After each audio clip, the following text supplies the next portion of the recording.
and the devil's been playing tricks on me, and I feel like my hair is cuter like this than it was in that bun. But I've just been in this funk, and so this was gonna be my Wednesday girl talk with Crystal, but since last Wednesday I've just been like tripping, and so I didn't share it. So I was sharing today because it was in the funk of not sharing this that I realized what I was going to share was exactly what it was like. I'm practicing right now what I'm about to preach, and I wasn't doing that. And so one of the themes that's happening in my life right now is I'm seeing all these validations. So on one side, I'm being super confused and conflicted with how can I'm in the middle of enrolling people into my program. Today is the last day. We have 2 more spots. 10 ladies are working with me for the next 10 weeks on how to take their life to the next level. So while I'm over here selling people this program and this dream and this next level of themselves, I'm feeling internally conflicted, like how can I do that for other people when I'm not even doing it for myself, when my life feels like it's in shambles, when I'm in a funk, when I feel like I'm not living my best life in this moment.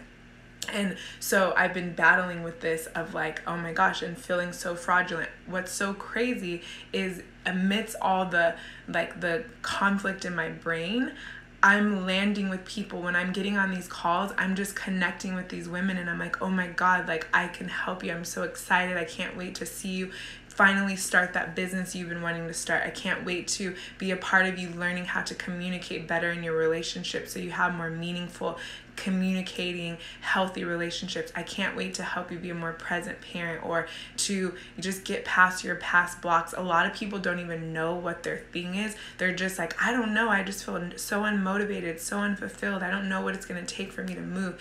And so the very thing that I was resisting to do, which was continue on with this sales cycle because I felt like my life is a mess, this is why I believe you have to have a mentor, because I have worked with my business mentor the last 3 years, and I've worked with other mentors simultaneously. And one of the common themes that I hear of why you need to have someone above you helping pull you up is when you're down and you're in your head, which is the most of the time, you need that person who's going to say, hey, like keep going. And so one of the things that, hi, Uncle John. Hi, Sylvia. So one of the things that I kept hearing in this moment in time was keep taking steps, keep putting one foot in front of the other. And that's what my mentor would always say. She would say, like, you're not paying me just for the strategy and for the business like models and all these things. You're paying me for those moments when you are in your head, which is most of the time. And so then I'm also reading this book right now that my friend recommended for me.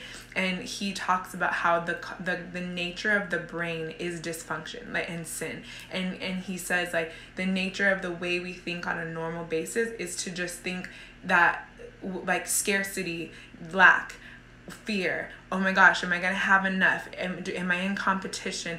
Like, am I good enough? We have worthiness conversations. We have past trauma conversations. We have hurt and pain and resentment and unforgiveness. And we have, like I said, fear. Fear is a big one. So we live like the natural state. Like if you just left your brain alone, the natural state of your brain is dysfunction.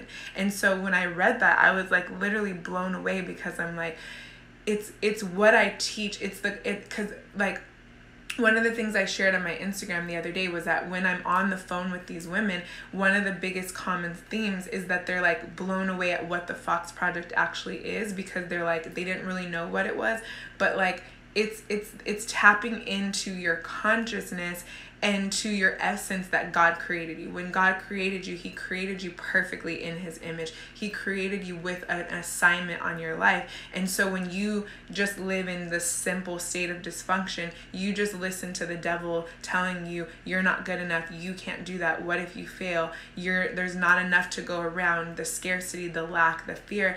And so you stay in that place.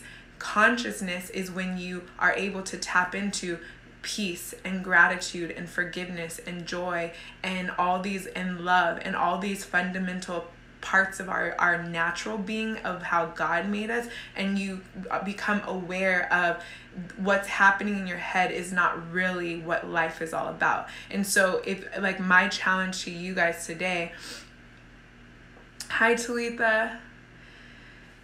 If you're dying out there, please keep listening.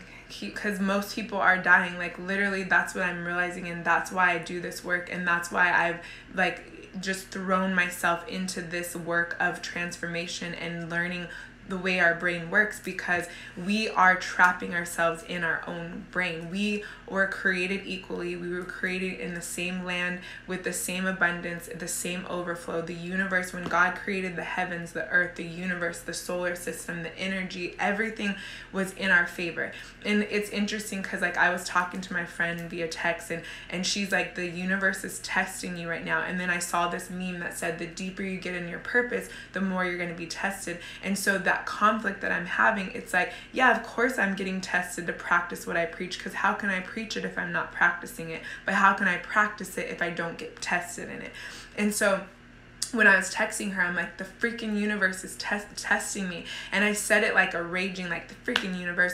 But then today when I was driving, I was thinking, God created the universe. The universe doesn't test us. The universe is made for us. It's in our favor. Everything happens for us. So if you're in a breakdown in your life, if your life is feeling like you're dying, you feel like you're falling apart, if your universe is out to get you, like that's how you're feeling, that's not the universe. God created the universe for you, and everything happens for you. So when you start to think that way, then you get to say, okay, how am I creating what's happening to me? Why is so much negative happening to me? And then you get to start taking responsibility for what is the way you're talking to yourself. Are you telling yourself, I don't have enough money, I'm not good enough, I'm this, I'm that? What are the things that are coming after the sentences I am? What are you feeding your mind? What are you listening to? Who are you surrounding yourself with? So start taking responsibility for the crap that you're in, and know that even the crap is happening for you, because it's in the crap that you get to either stay in the crap, or you have the opportunity to break through it and be like, I don't want this crap anymore. I'm going to do something different. And so I've been working with a mentor and an energy healer, and she was saying how she heard me say recently that people don't change. And I was telling her I've been grappling with that, because sometimes I'm like, I don't know if people change. I'm like really researching that and studying that. And right now the conclusion that I'm drawing to is that people change when their choices do. And unfortunately, our choices, our habits usually don't change until we're at our breaking point. And so that's why it takes like tragedy things to happen. That's when it takes you to lose something or somebody. Right now, I've been feeling like I'm holding on to my marriage, and I feel like I'm losing that in a way, even though it's like more rock solid at the same time. But it's like, that's one of the areas where I've been like really focusing, like, and by losing, I mean like that's been the area that needs more attention. And so it's like, but it's in the funk of feeling like I'm losing it that I'm actually waking up to how I'm responsible for the funk that it's in, if that makes sense. So it's like, without the funk, then you can't like smell, or you can't feel, or you can't like become aware and conscious to where do you get to choose different choices. Where do I get to speak life into my husband, where right now I'm speaking more death? One of my friends said, if you can compare everything you do and say to life and death as the yin and yang, you'll see how much more you'd rather choose life, because death seems like such a bad thing. I'm like, of course I don't want to speak death to my husband. So now I'm more conscious of, is this life or is this death? Is what I'm going to say out of my mouth gonna give him life or give him death? And so I want to just encourage you to ask yourself, what are the choices you're making? What are the choices with your time, your money, your, like, literally break down and make a list of everything your money is going to. Is that food fueling your body, or is it processed junk? That in itself is you telling yourself you're not worthy of feeding yourself life. So start changing your choices of where you put your money and your food. Or is it going towards alcohol and drugs and all these things? I drink alcohol socially. I'm actually fasting it right now for 5 months. And so it's like, that's been like really eye-opening too, because it's like, it's like nothing is good or bad. Drugs, alcohol, like I believe like let's just talk about weed for a minute. I believe marijuana can be beneficial to people, but I also think it can hurt them. So it's like, where in your life are you? Why are you spending it on the drugs and the alcohol? Why are you spending it on the certain foods? Why are you spending your time with certain people? And one of the lessons in the breakdown I'm in right now that I've been learning is we get to pay attention to who we confide with, because our brain will validate whatever it wants to believe. It's going to validate it by finding evidence. And so like what we'll do is we'll talk to, like, we're not going to pay attention to who you tell what to. So like, to tell certain friends certain things, because certain friends are going to be like, girl, that's not cool. You need to get your stuff together. And maybe you don't want to hear that you need to get your stuff together. So you're going to go and tell the friend that's going to be like, who do I need to kill? What are we about to do? Like, and they're going to ride with you in your turmoil instead of giving you the better advice. And so be mindful of who you're opening up with and who you're sharing your information with, and who you're, and this again is why I believe you always get to have that higher person pouring into your life, because usually the people around us, I see the circle of life is like, you always have someone under you, and I don't mean under like less than, I just mean who hasn't traveled the maturing journey where you're at yet. And then you have the people who have matured more in their journey than you, and then you have people who are just like you, and we're all different, but on the same playing field of their maturity level. And by maturity, I mean consciousness, awake to how responsible they are for their life. And so what I'm trying to say here is just like, you get to take responsibility and wake up to whatever turmoil you're in. The moment you shift it and say, this is happening for me and not to me, then you take yourself out of being a victim and you turn yourself into a victor who gets to move forward and say, okay, I don't want to be in this toxic relationship. I don't want to be in this, toxic situation. I don't want to be broke anymore. I don't want to be without energy. I don't want to be all these things. So then now you get to say, well, what's contributing to that? And what do I get to do? Who do I get to be to get out of that and to change that? And so I want to just look at my notes, because this, like, so one of the things,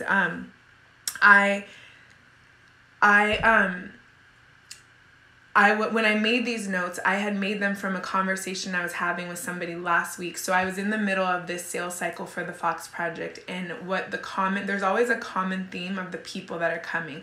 And the common theme for this time has been, okay, I just got to get some things in order. Like, I got a lot going on right now. When I get my ducks in a row, then I'm going to do this. And so it's interesting, because when I look at it from a responsibility state, I get to say, well, how did I create those people that I'm attracting? And that's exactly what I was doing. I was like, when I get my stuff, I was supposed to be going live every single day. I had so much content I had prepared to share with you guys, but I was in my funk and I didn't feel like it, or my hair was looking crazy like this and I didn't want to go on live, or I just felt like a hypocrite because I was struggling and suffering behind the screen. So who am I to get on and pour life into someone else when I can't even do that for myself? But what you have to realize is that it's not always just my job to pour life into myself. I have other people that help me with that. And it wasn't until I got out of it and started pouring into people that I got out of my own funk. So one of the things my mentor always says is, when in doubt, focus out.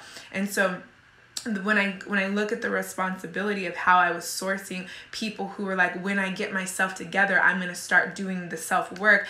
It's like, think of how backwards that actually is. Like you are coming to me, you're interested in the Zone event or the Fox Project, because I've been selling a lot of things lately. So it's like, people are coming to me for this event or for this program or for this health product, the Juice Plus, like whatever reason that people are getting on the phone with me to ask me for help. They're asking for help because their health is out of whack, their finances are out of whack, their relationships are out of whack, their self-care is out of whack, their brain, their thinking is out of whack. But then when they say, yes, I want this, I need to go to this event, I want to do this program, I want to take this product, then all of a sudden when I say, great, let's get you started, we start Wednesday, or here's the website, go sign up, or here's the link to sign up for the event, go get your ticket, then all the objections come in. And what's so crazy, because I've been doing this for several years, is I know people's objections now. And I know it's like, if the objection is like, oh, well, actually money is like going in all these places, I got this and that to pay for, that's a value thing. So or if it's like, oh, I have a lot going on right now. Like, I thought I wanted to do this, but, I don't know if I'm going to be able to find a babysitter, or I don't know if I'm going to have time to do the work or whatever. That's an intimacy thing. That's like you not wanting to get intimate with what it is you're trying to face. And so what's really interesting that I was seeing was that I was sourcing people who wanted to get their stuff together. But what I wanted to share was, in that same week, I had this conversation with this girl, and she was telling me how, like, why she couldn't go to the event, which, by the way, she got her ticket now, and there's always a way. So if there's something in your life that you really want, just figure out what your block is and move through it. And this is one of the tools that we learn in the program, because there's always a way. The human spirit knows how to get exactly what it wants. And so I was talking to her, and I'm like, okay, you were all in. You wanted to go to this event. Everything was lining up. And then when I sent you off to go buy your ticket to the event, you came back and were like, all of a sudden, like, I can't go. This came up. Oh my gosh, I can't believe this is going to happen. And because I'm so seasoned in doing this, because I've done it before, the old me would have been like, oh my gosh, you're right. You have so much going on. Like, girl, come next year. Like, don't worry about it.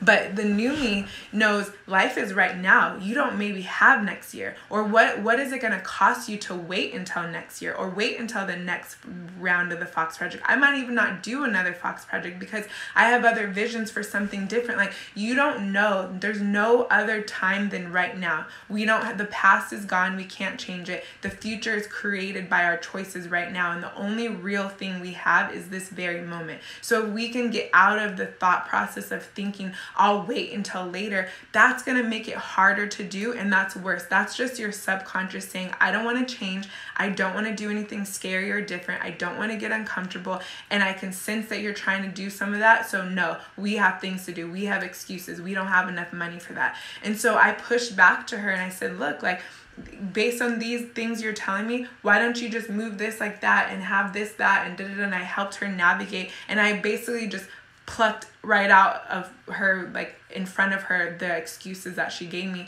And then I didn't hear from her. But one of the things she said was like, I already know you.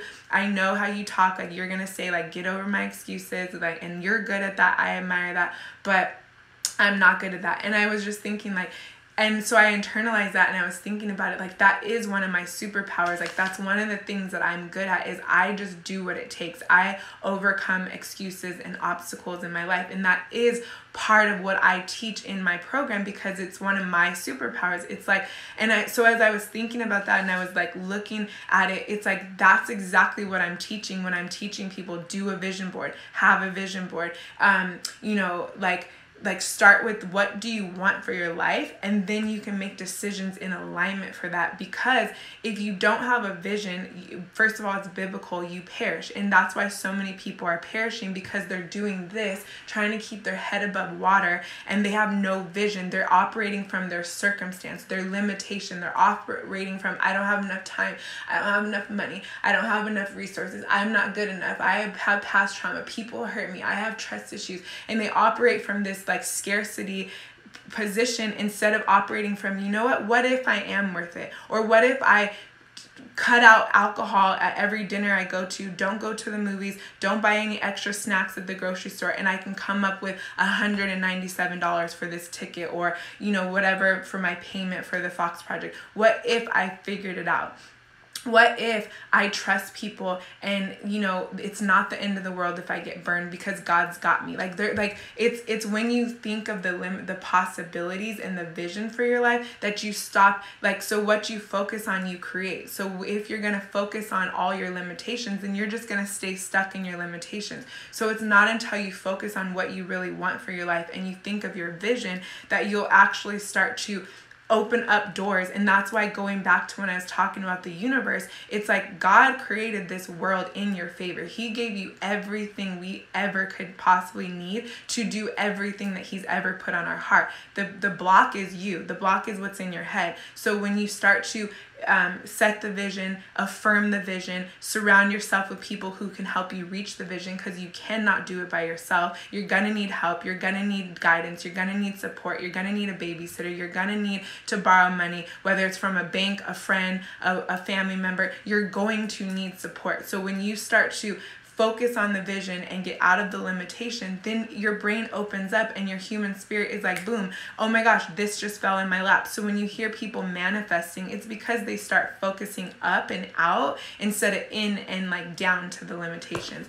And so it just reminded me, and I started thinking of all the areas of my life that I'm focusing on my vision and sacrificing. So like right now, my husband and I are fasting. We've been fasting for almost a month, and we're going till the end of the year, till 2020.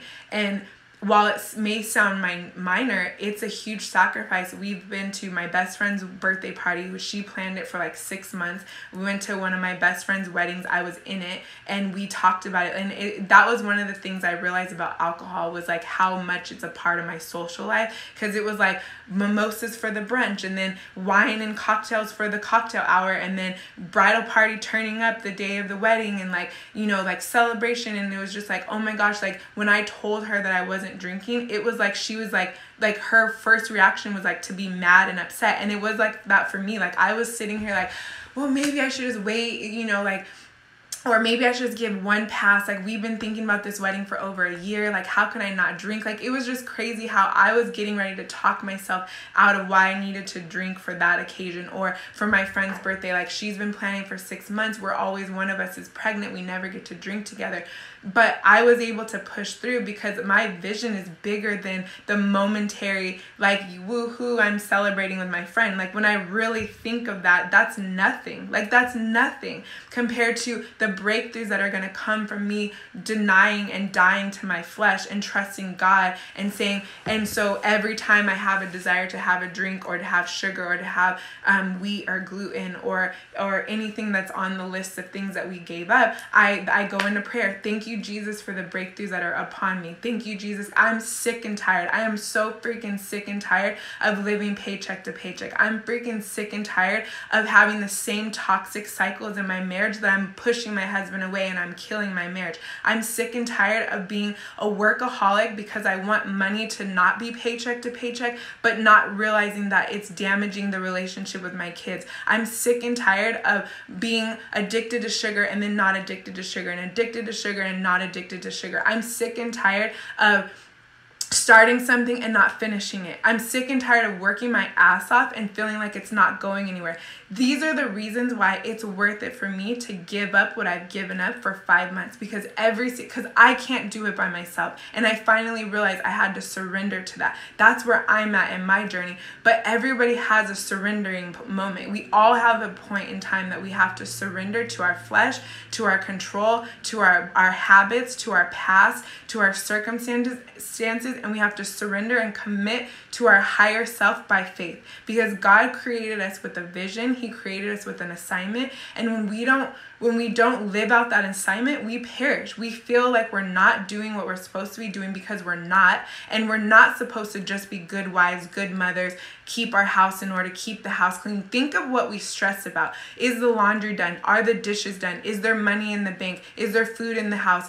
Do we have birthday parties being celebrated? Do we have enough money to celebrate Christmas? We worry about things that do not matter when you really break them down and think about it. What matters is, are you giving? Are you being a testimony to someone who's dying inside? Are you going to not go live, Crystal, because your hair is messed up or because you're in a funk? Or are you going to go live and change somebody's life because they need to hear the same thing that you're telling yourself because you need to hear it right now? And so this is my message to you. It's like as I was looking through that, it's like I went to Coachella when I was 7 months pregnant, but my vision was I want to go to Coachella with my husband. I love Coachella. So it's like my focus was on what I wanted, not what I didn't want. Of course it was so hot. Of course it was not the most fun environment to be pregnant, but I was focused on the vision. I was leaving, like whenever I'm leaving my kids, I have 5 kids. Yes, it's hard to leave my kids, not just emotionally, but literally to leave them, to be with somebody else, to take care of them, to make sure that their clothes are out, to make sure that their routines are intact, soccer schedule, gymnastics schedule, chapel, homework, getting the food that Indy can eat, the food that Nola is eating, the breast milk for Nola. Like it's hard to leave for the zone event to go for 3 days and go focus on me, but that's my vision. I'm not focused on the hard. I will do the hard if I have to stay up late, if I have to hire help, if I have to ask for help, if I have to do whatever it takes. That's the way I live my life. I do what it takes in alignment with the vision versus in alignment with my limitations. And so I'm going to just leave it there, and I'm just going to ask you, what are you willing to do for whatever it is that you want? Whatever that vision is that God has placed on your heart, on your soul, whatever that assignment is, stop lying to yourself and telling yourself that you're not enough, because that's actually offensive to God. God created you perfect in his image. So if you need to go back and read that passage and re-internalize it, just think about what we're doing and saying when we tear ourselves down and we say we're not enough and we say that we're this and we're that. God created us with everything that we need, so we get to reaffirm that. And I just want you to go ask yourself, what am I willing to do? Because if you say you want something, then you would get it. And if you don't have it, it's because you haven't made the choices that it takes and you haven't given up the sacrifices. And so I'll just go back to the fast. Like, I'm not saying you have to fast, but I am saying you have to sacrifice. And so when I think of biblical fast, Jesus always said, bring me the lamb, bring me your son. He always, like God always said, what are you sacrificing? What are you giving up? What are you going to give me to show me that I am the one, the only, the first, the most important, the most high? And so what are you willing to give up in your life to have whatever it is? Like, just look at the way God operates. You have to give up something in order to get to where you want to go. So stop thinking it's going to be easy. Stop thinking one day it's going to just fall in your lap. It's not until you change something you're doing right now. And so go and ask yourself, what do I want? Why don't I have it? And what am I willing to do to get past those obstacles that are stopping me? So love you guys. Thank you for listening. Have a good day. And I am running. Oh, I was going to check these. Talitha, okay, I'm going to call Angel. I love you so much. I love your whole family. Carmen, thank you so much for being here. Yes, I will call Angel today. And I wanted to see.